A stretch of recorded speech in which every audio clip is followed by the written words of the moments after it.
오늘 4월 첫 주일부터 우리는 신명기 성경을 이제 살피도록 하겠습니다.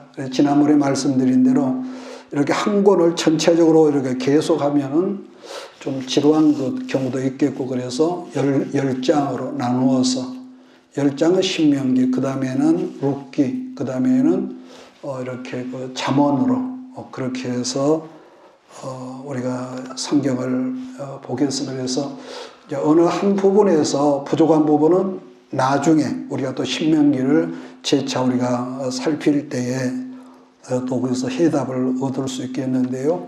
오늘 신명기 시간 첫 번째로 하나님께서 우리에게 주신 말씀은 신명기 1장 1절로 18절 말씀을 가지고 빠르게 성장하는 길이라는 말씀의 제목으로 은혜를 나눌 것입니다. 자, 그래서 오늘부터 살피게 될 신명기 성경은 한마디로 모세 선지자의 마지막 고별 설교입니다. 다르게 설명한다면은 40년 광야 생활을 이제 마무리하고 이스라엘 백성이 약속하셨던 가나안 땅에 들어가기 직전, 애굽에서 나온 모든 1세대들은 이 광야에서 전부 다 죽어버리고, 이 애굽에서 나올 때 20세 미만의 청년들, 소년들, 그러니까 광야에서 출생했던 2세대들에게 요단강 동편 땅이었던 모압에서 설교했던 내용인데, 신명기 성경에서 지나간 40년을 이렇게 요약을 한 그 내용인 거죠. 세 편의 설교로 알려졌는데, 그래서 오늘 시간과 다음 시간에 증거한 말씀은 신명기 성경의 이 서론격인데, 하나님의 사람으로 우리가 빠르게 성장할 수 있고 빠르게 전진할 수 있는 길을 설명할 때 두 가지를 본문에서 말씀하고 있다는 거죠. 본문 성경 신명기 1장 1절로 8절에서 강조하고 있는 말씀은 첫째로 순종함을 말씀하고 있고, 9절부터 18절까지는 사람을 길러서 세우는 것을 강조하는 내용의 말씀인데, 이런 말씀은 말세를 사는 우리에게도 굉장히 중요한 말씀입니다. 이렇게 여겨질 수 있습니다. 자, 그러므로 여러분이 세상에서 그리스도 안에서 순종함보다도 더 빠른 길은 없고, 하나님의 말씀으로 사람을 길러서 하나님의 사람으로 세우는 것보다 빠른 속도는 없다, 이렇게 볼 수가 있죠. 자, 그런 점에 첫 번째로 오늘 드릴 말씀은 순종함이 우리 기도 응답의 속도를 강하게 한다. 강하게 한다. 또 결정하게 한다.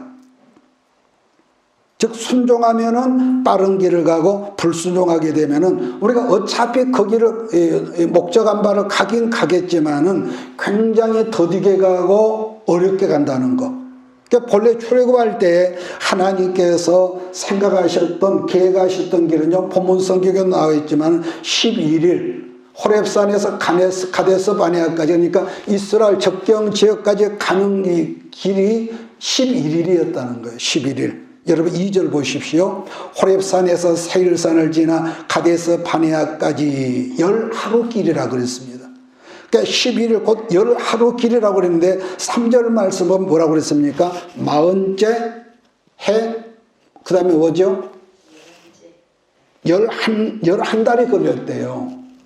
이걸 여러분 그냥 넘어가지 말고 여러분 생각을 해야 합니다. 그러니까 분명히 방향도 맞았고 응답이 되긴 되어서 약속하신 가나안 땅에 들어가는 것은 가긴 있지만은, 본문 말씀에서 모세가 강조하는 것은 응답을 받아서 이루어지는 속도의 뭡니까? 차이점을 이렇게 강조한다는 거죠.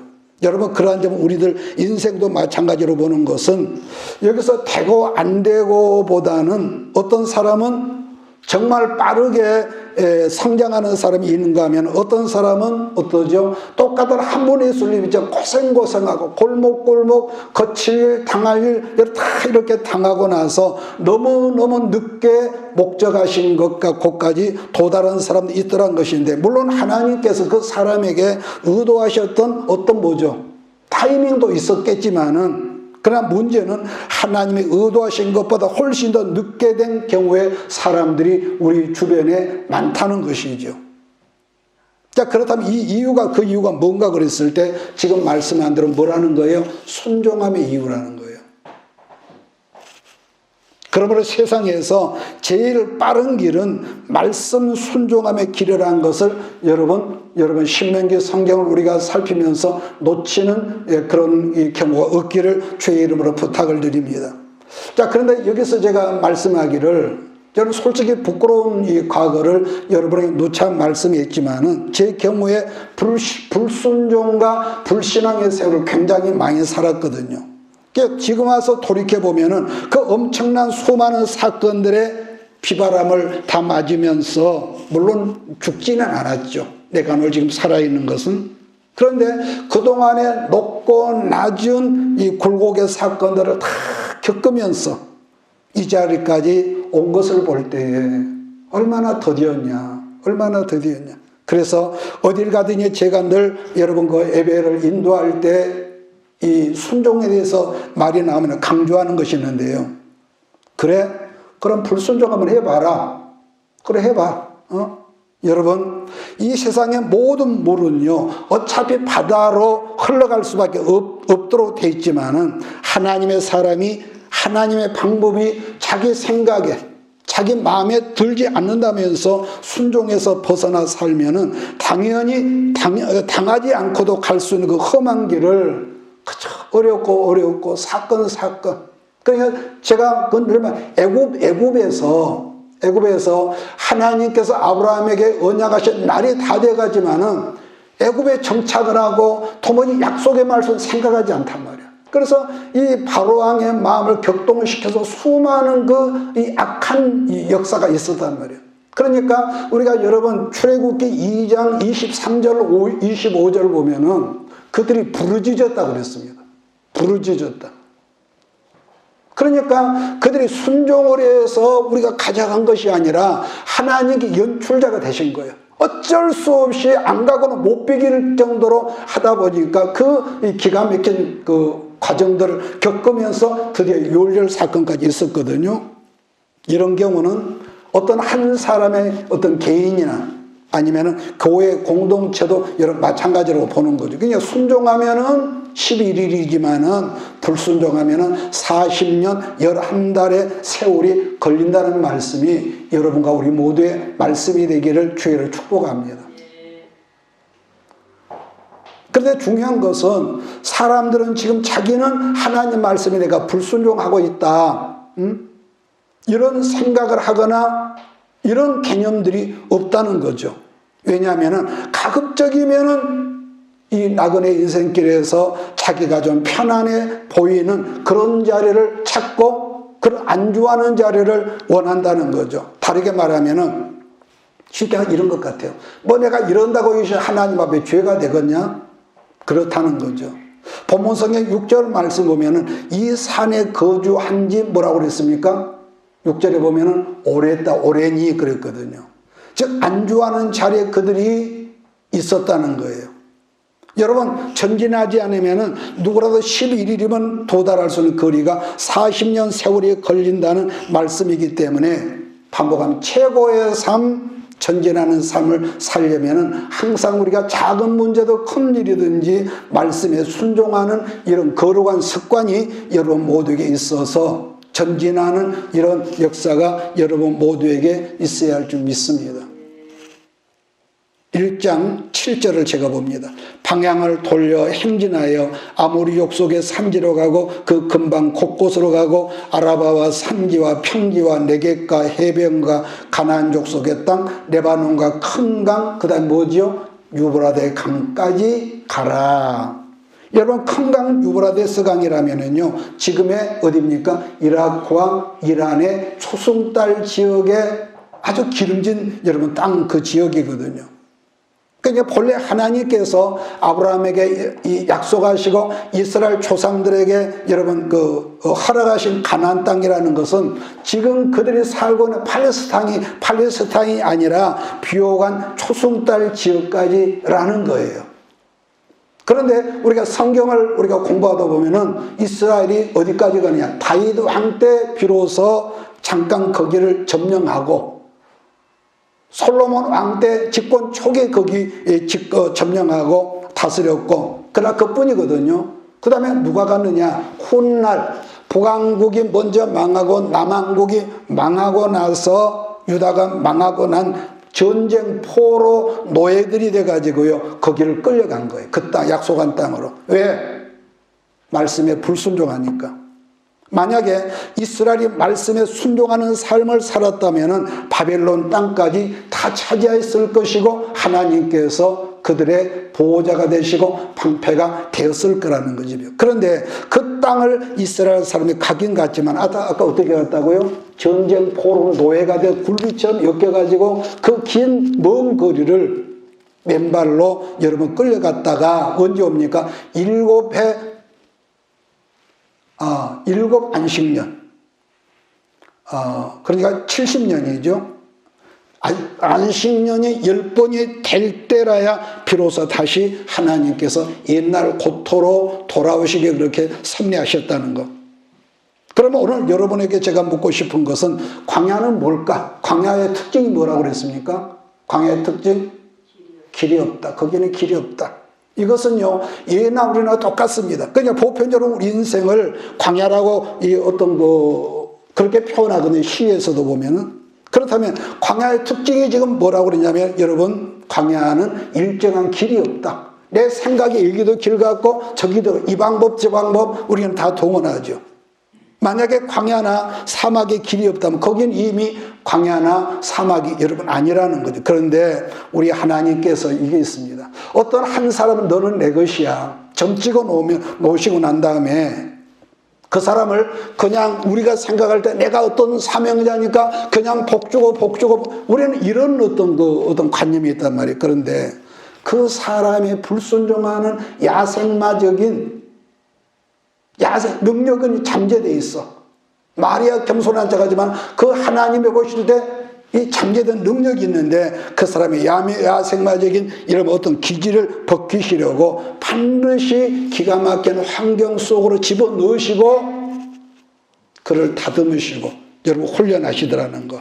그런 점에서 여러분 신구약 성경을 보면은요 길이라고 표현한 것이 여러분 두 가지인데요.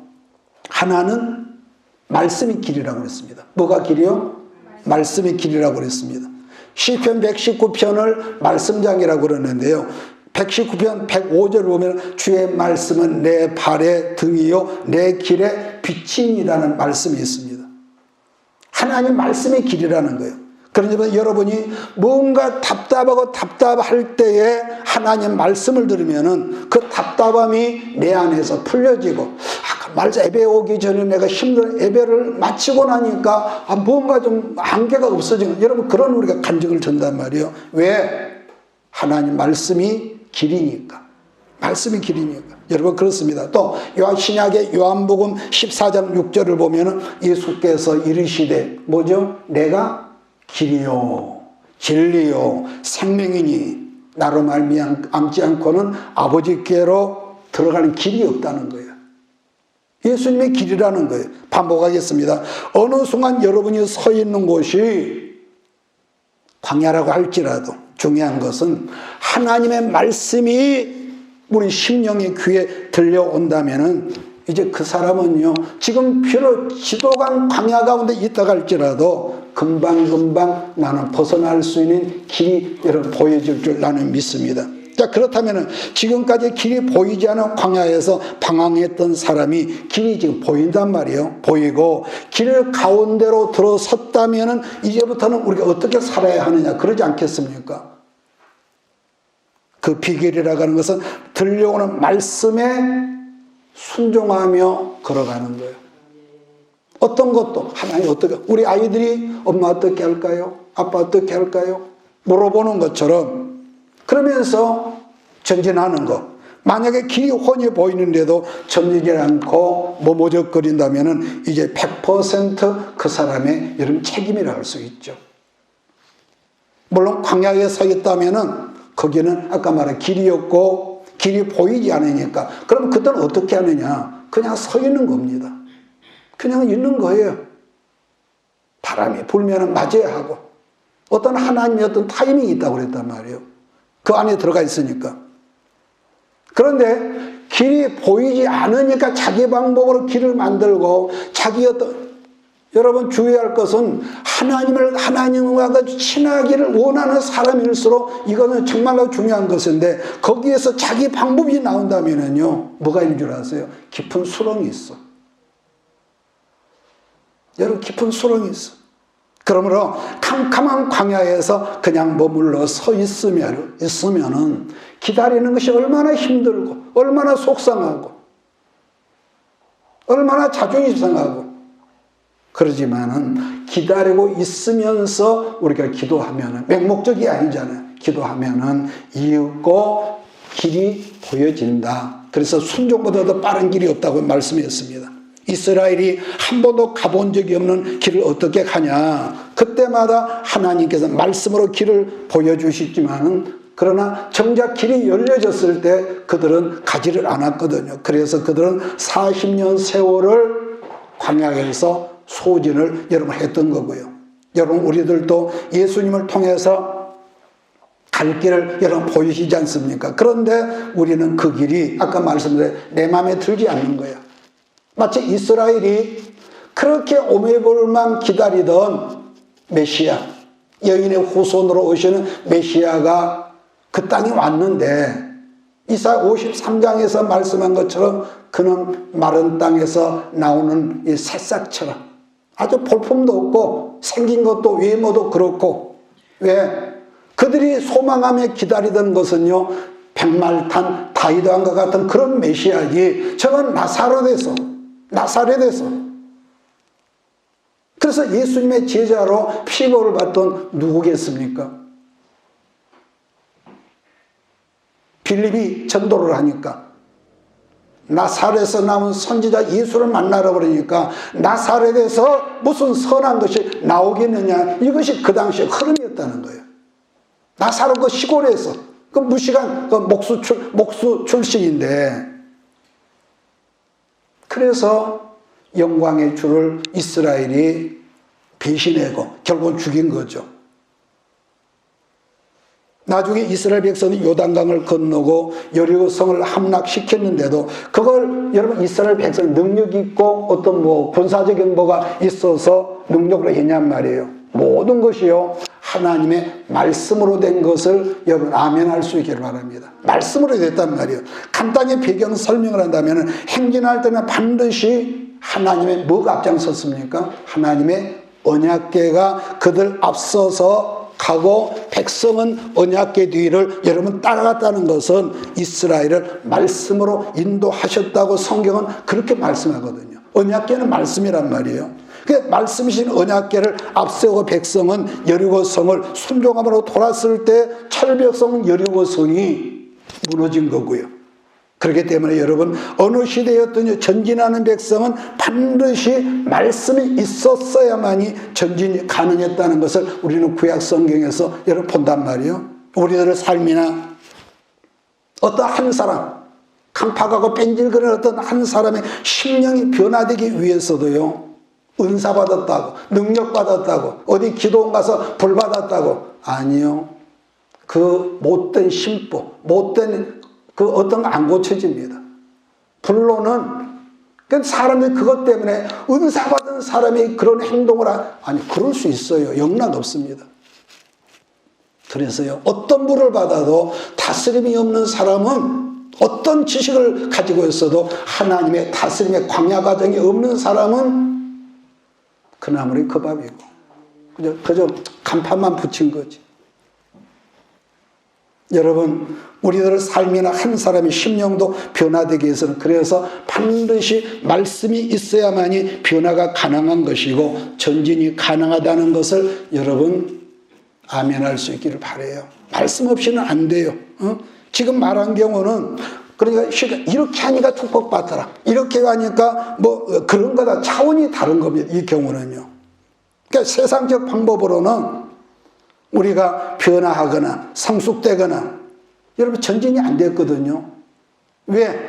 여기 서 있는 내가 옛날 여러분 그 잔머리를 오죽이 썼겠습니까?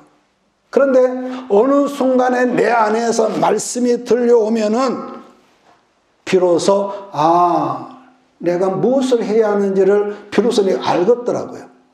말씀이 내 안에서 들려오니까. 그래서 말씀이 길이라는 것이고 예수를 만나면 그분이 길이니까 우리는 하나님 앞에서 한 번밖에 없는 이 세상을 어떻게 살아야 하는지를 우리가 알 수 있기 때문에 옛날에는 내 본능에서 나오는 것을 움직였지만은 말씀이 아니면은 우리는 가만히 있는 거고요. 그래서 지금까지 제가 말씀을 한 걸 다시 정리한다면은 우리들 인생 가운데 응답이 늦어지고 전진하는 속도가 느려서 어떤 열매들이 보이지 않는다면은 어디에서도 점검을 해야 하냐 한다면은 지금까지 안 보였으면은 이제 보여야 하는 거 아니겠습니까? 약속하셨으니까.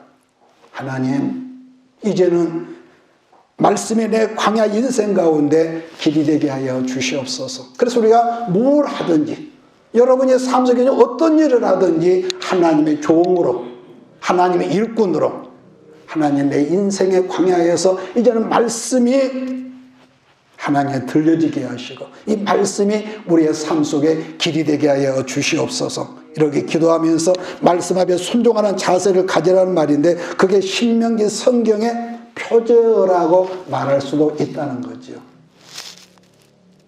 지난 것은 다 지나간 잘잘못은 다 내려놓고 문제는 이제는 말씀에 순종해서 여러분의 전진함과 여러분의 축복함의 역사가 이제 응답되어지는 것을 보고 이게 바로 그것이구나. 이게 그것이구나. 이렇게 간증하는 역사가 있기를 예수의 이름으로 축복합니다. 자, 그 다음에 9절로 18절은 사람을 세우라는 말씀이거든요. 사람을 세우라는 말씀인데 9절에서도 말씀하듯이 그 어떤 사명도요 혼자서는 안 됩니다. 아무리 출중한 어떤 리더라 혼자는 할 수 없고 반드시 뭐가 있습니까? 동역자가 있어야 해요. 동역자가. 혼자는 안 돼. 동역자가 필요해. 자, 10절로 11절을 우리 한 목소리로 같이 읽습니다. 시작. 너희 하나님 여호와께서 너희를 번성하게 하셨으므로 너희가 오늘날 하늘의 별같이 많거니와 너희 조상의 하나님 여호와께서 너희를 현재보다 너희에게 복 주시기를 원하노라. 근데 중요한 게 있습니다. 하나님의 일꾼들 중에서도요 자기의 욕망을 채우려는 이런 욕심이 많은 사람, 어떤 개인주의가 아니라 한 사람의 동역자도 1000명도 섬길 수 있다는 여러분 뜻인데요. 그런데 지금 말씀했지만은 욕심은 이 세상에 욕심 없는 사람이 어디 있겠습니까? 그런데요, 욕심은 욕심일지라 나를 세우는 그런 욕심.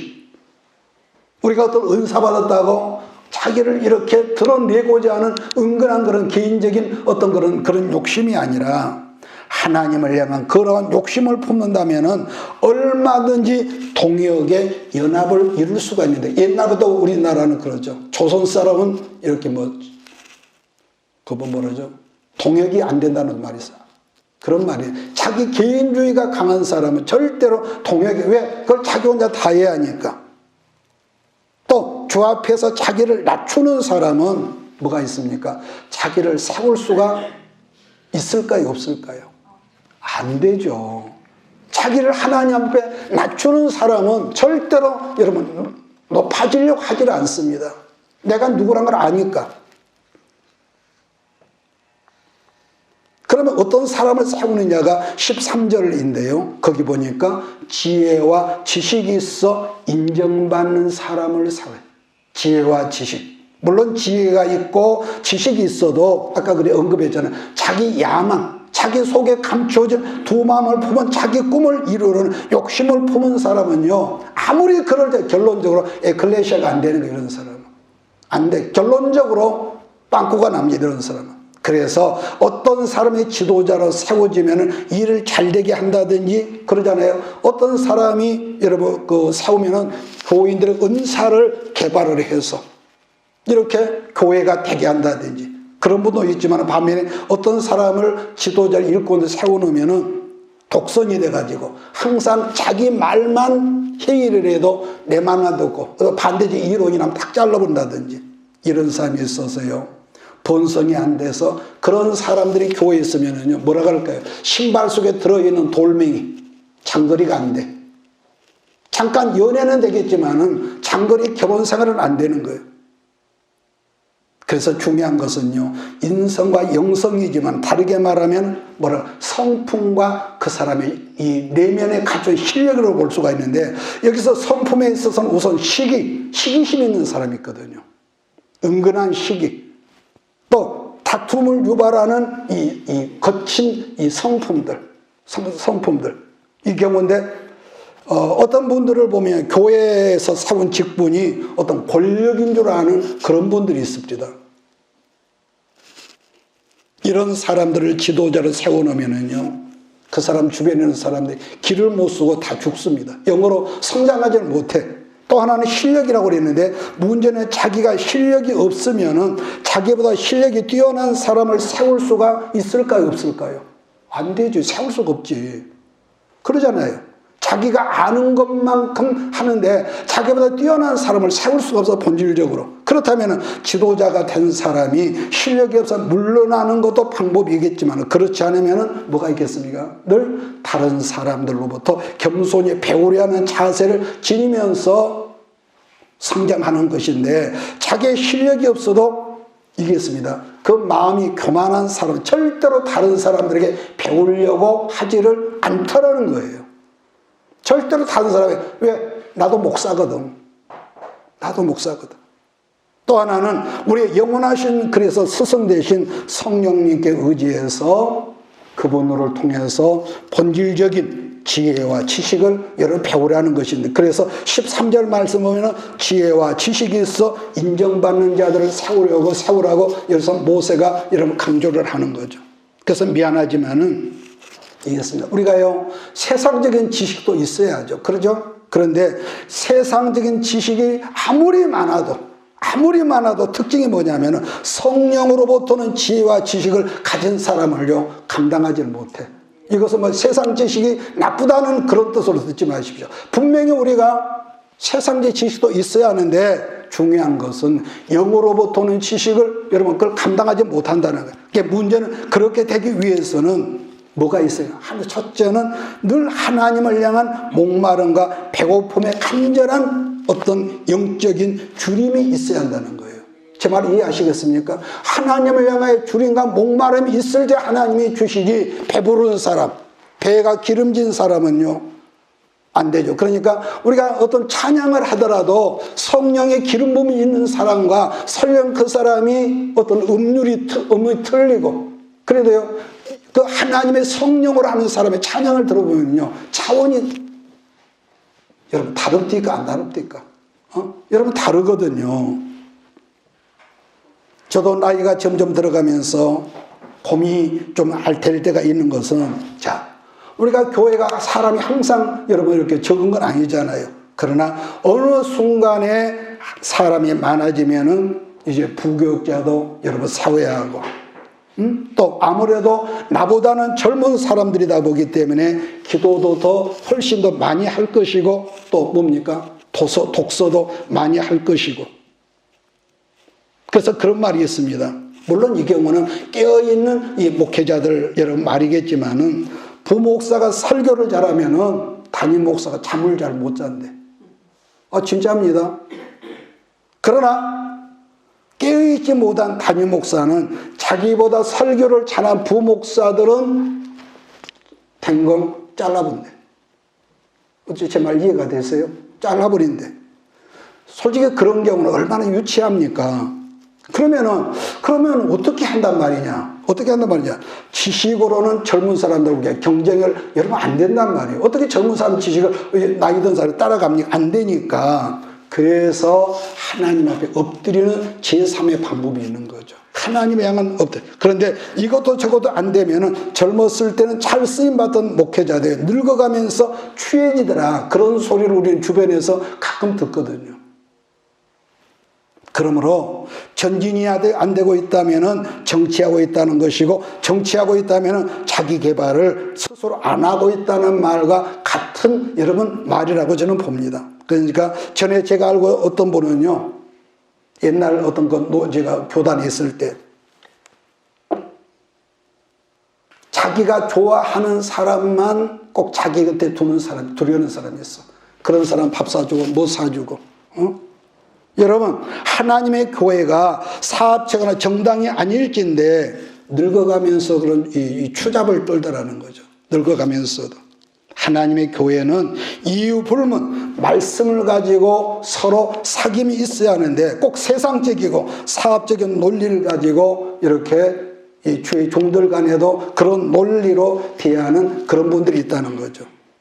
그런 분들은 아까 언급한 것처럼 자기보다 뭔가 설교를 잘한다든지 자기보다 뭔가 영적인 은사가 더 많은 여러분 그런 부목사들이 설교를 잘하고 교인들이 그 설교를 듣고 호응도가 좋으면요 금방 안색이 변하거든요.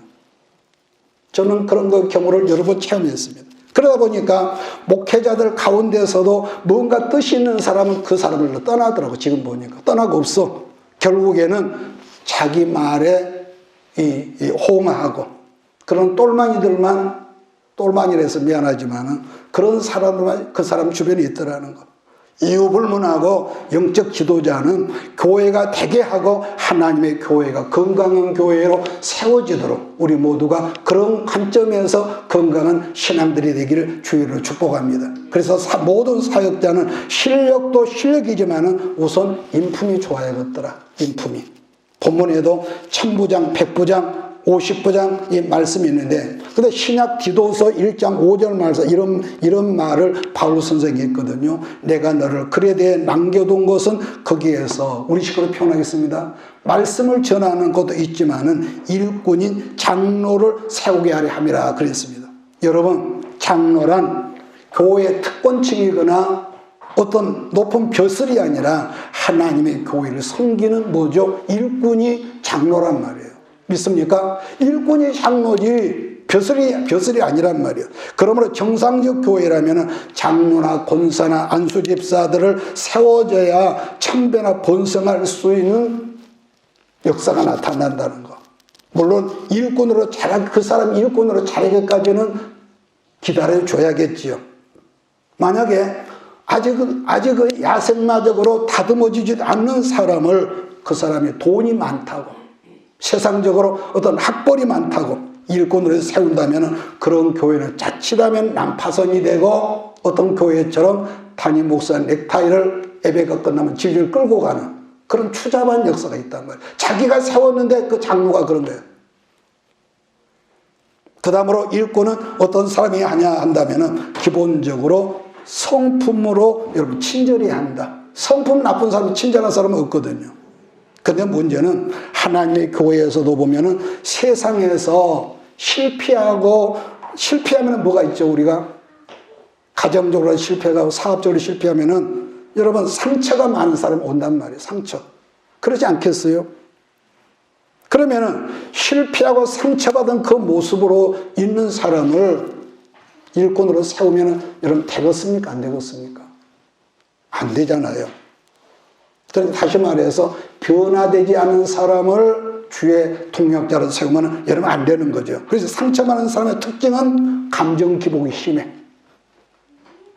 상처받는 사람의 특징입니다. 그 사람이 좋다 나쁘다가 아니라 심하기 때문에 그런 사람들의 내면적인 야생마적인 기질을 벗겨버리지 않아 다듬어지지 않으면은 그런 사람이 교회의 직분자가 되면은 절대로 안 된다 하는 것을 우리 식구들이 아멘할 수 있기를 바랍니다. 왜냐하면은 여러분 상처 많은 사람은 자칫 뭐가 있죠? 정죄를 잘해. 제 말 이해하십니까? 상처 많은 사람의 특징은요, 자기 마음에 조그만 정죄를 잘해. 또 비판적인 사고를 지녔다는 것인데 그 내면의 상처를 말씀과 기도로 늘 씻어내지 않으면 쓰임받는 그릇으로는 부적격자가 된다는 거예요. 하나님 앞에서. 중요한 것은 그 사람이 좋다 나쁘다 그렇게 보지 맙시다. 그래서 하나님의 교회에는 이유 불문 성질이 거친 사람은 절대로 지도자가 되면은 된다 안 된다? 안 된다는 거예요. 성질 나쁜 사람들. 여러분 성질머리가 괴팍한 사람이 겸손하고 친절한 경우는 없거든요. 상처 많은 사람들.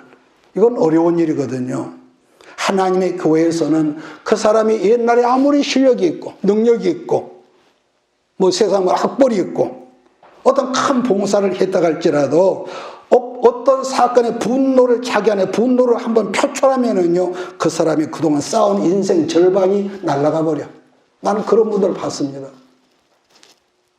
그 성질 한번 해갖고 인생 절반이 날아가 버린 그런 분들이 있단 말이에요. 그래서 오늘 16절, 17절 말씀 보면은요, 이렇게 말합니다. 16절, 17절을 같이 읽으면서 오늘 말씀을 정리해 나가겠습니다. 시작. 내가 그때 너희의 재판장들을 명하여 이르기를 너희가 너희 형제 중에서 송사를 들을 때 쌍방간에 공정히 판결할 것이며 그들 중에 있는 타국인에게도 그리할 것이라. 재판은 하나님께 속한 것인즉 너희는 재판할 때 외모를 보지 말고 귀천을 차별 없이 듣고 사람의 낯을 두려워하지 말 것이며 스스로 결단하기 어려운 일이 있거든 내게로 돌리라. 내가 드리라 하였고. 여러분 본문 속에서 공정이라는 말에 거기에 언더라인 한번 해놓으시오. 공정. 구약에서 공정이란 그 실력이 뒷받침되어야 하는 거지만, 그러나 똑같은 말이죠. 신약에서는 실력이 아니라 그건 뭡니까? 성령과 지혜가 충만한 사람이다. 이렇게 말하고 있거든요.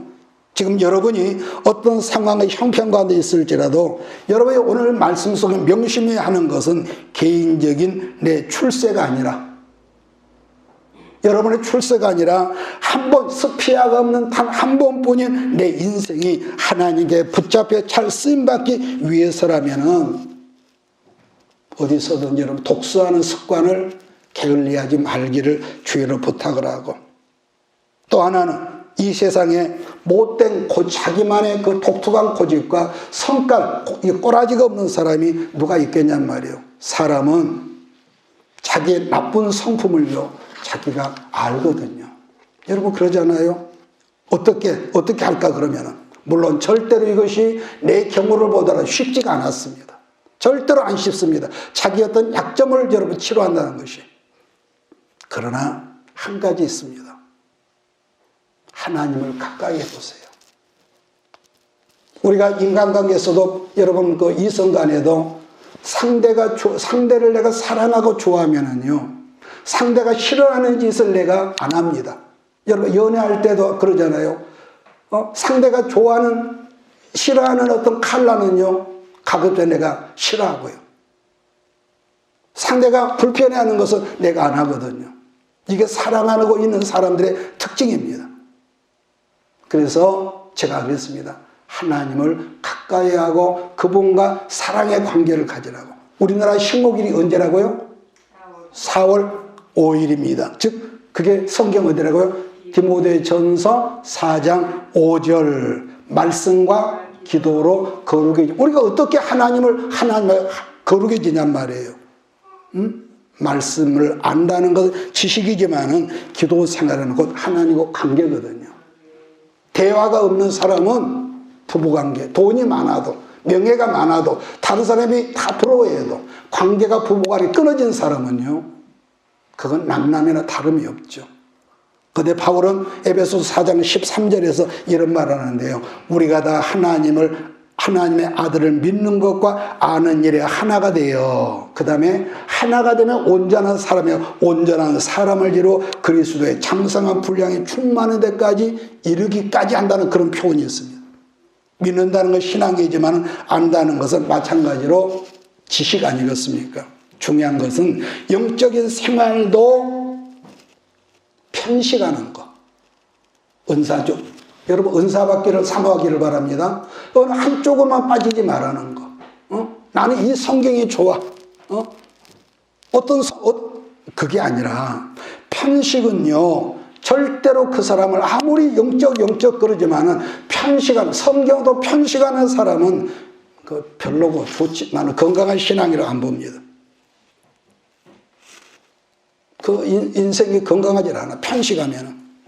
제가 오늘 첫 시간에 신명기를 마무리하며 다시 한번 점검할 것은 나를 지금 만나고 있는 사람들이 나 때문에 점점 좋아지고 있는가 여러분 한번 살펴보십시오. 반대로 나를 만나는 사람들이 나 때문에 점점 나빠지고 있는가를 스스로 점검하는 여러분이기를 주의 이름으로 부탁을 드립니다. 조금 전에 제가 실력을 언급했지만은 세상에서 말하는 어떤 학벌, 그거 굉장히 중요하죠. 그러나 그보다 더 중요한 것은 성령으로 말미암아 능력을 받기를 사모하고 믿습니까? 성령을 여러분 친하게 지내고 그 범사에 그를 인정해드리고 인정해드리고 그래서 근데 우리가 하나님의 일을 하려 하는데 왜 힘들고 어렵다고 말하냐면은 영적인 일을 사람의 수단과 방법으로 하려고 보니까 더 어렵고 더 꼬이더라는 거예요. 이건 여러분 제가 일찍이 체득을 해보고 체험을 해본 일 아니겠습니까? 내가 영어를 말하면서도 내 방법이 나오고 기도 없이 기도는 하면서 엉뚱하게 결정을 하고요. 그래서 여러분 성령을 사모하는 저와 여러분들을 주로 축복합니다. 이사야 11장 2절을 보니까 그의 위에 여호와의 영 곧 지혜와 총명의 영이요 모략과 찬양의 영이요 지식과 여호와를 경외하는 영이 강림하시오. 여러분 저는요 이 말씀을 새벽에나 기도할 때마다 항상 이 영을 내가 사모합니다. 하나님 이 영을 내게 주세요. 영을 주세요. 고린도전서 12장을 무슨 장이라고 그래요? 13장을 사랑장이라고 12장을 은사장이라고 그러거든요. 12장에서 맨 먼저 거론한 은사가 무슨 은사냐? 지혜의 영, 지혜의 말씀. 두 번째가 지식의 말씀이라고 그랬거든요. 뿐만 아니라 이사야 50장 말씀을 보면은 거기도 학자의 혀라는 말씀이 있습니다. 학자의 영, 학자의 혀라는 말씀이거든요. 오늘 말씀의 결론입니다. 우리들이요 똑같은 한 번 예수를 믿지만은 빠르게 성장할 수 유일한 길은 아까 뭐밖에 없다고요? 말씀 순종하는 것 이상은 없다. 우리들 삶이 지금 광야라면 그 사람은 길이 없는 광야에 내가 지금 마음 놓고 걸어가고 있는데요. 그건 자기 생각이고 성경적으로 그 사람은 지금 광야에 있는 거예요. 그럴 때는 오직 말씀만이 길이니까 말씀의 인도를 잘 따르라고 그러는데 말씀에 순종하고 말씀과 더불어 기도에 우리가 삶을 살면은 드디어 어느 순간에 많은 열매를 여러분이 거둘 것이고 승리의 빵빠레의 역사가 여러분의 모든 삶 속에 나타날 것을 믿습니다. 또 하나 마지막으로 내가 성장한 것만큼 다른 사람이 나한테 잘해줄 것이다. 그것보다는 내게 주신 그 능력으로 하나님의 일꾼들을 세우려는 그런 어떤 거룩한 여러분 욕망이 여러분이 있기를 바랍니다. 그래서 나를 만나는 사람들이 항상 뭐 채소가 오음 돋는다는 그런 그 세상적인 말도 있지만 나를 만나는 그러니까 트러블 메이커가 아니라 내가 가는 곳마다 그냥 불편한 환경 속에 있을지라도 웃음이 있고 그래서 아무개 당신만 오면은 이상하게 우리가 웃어지고 꼬였던 관계가 회복이 되는 이것은요 우리가 어디 뭐 졸업장 학위를 받아야 되겠습니까? 하나님의 성령 피스메이커로 여러분이 이 4월을 시작을 하고 하나님의 사람으로 이런 거룩한 야망이 여러분의 있기를 주의를 축복합니다. 그래서 어쨌든 하나님께서 사용하신 합당한 그릇만 된다면 어느 순간에 여러분과 내가 천부장 그 다음에 백부장 그래도 안 되면 50부장, 10부장, 조장 이렇게 되지 않겠어요? 세상에서 제일 비참한 일은 여러분 자기가 지닌 능력보다 더 큰 일을 맡고 있는 그런 사람들이에요. 우리는 정치판에서도 그걸 보지 않습니까? 능력은 없는데 엉뚱한 사람이 높은 자리에 있다 보니까 나라가 시끄럽고 서로 거짓말하고 모함을 하고 그러니까 나의 능력은 기껏 50부장, 조장, 10부장 정도 그릇인데 만약에 내가 1000부장을 맡고 있다면 그것보다 더 괴로운 것은 없다는 거죠. 그래서 우리는 어떤 경우라도 내 어떤 능력은 기껏 그렇지만은 하나님 말씀 붙잡고 더 성장하는 여러분 되기를 바랍니다. 할렐루야. 성장하고 발전하고 그래서 내게 바울이 뭐라고 해요? 내게 능력 주시는 자 안에서 예수 안에서 내가 모든 것을 할 수 있어. 그러니까 바울은 이 언변이 나처럼 좀 그렇게 좋지를 않았던가 봐. 그런데도 하나님의 성령으로 하나님 예수님이 원하시는 것은 그 사역을 이루었거든요. 전 여러분들이 이제 4월을 시작하면서 기본적으로 1000배나 더 많은 사람을 세울 수 있는 주님 사용하시는 귀한 주의 종들 그릇들이 되어지기를 예수의 이름으로 축원합니다. 기도하겠습니다. 이것이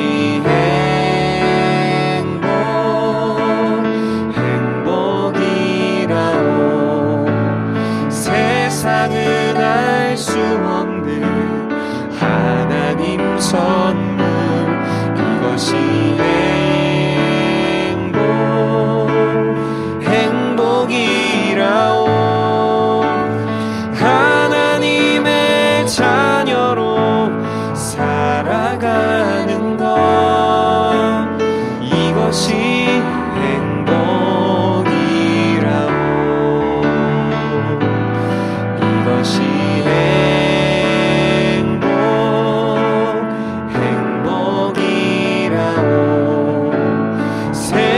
세상은 알 수 없는 하나님 선물, 이것이 행복이라오. 하나님의 자녀로 살아가는 것, 이것이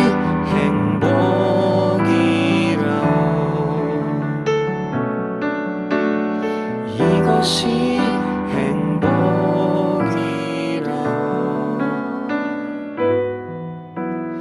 이것이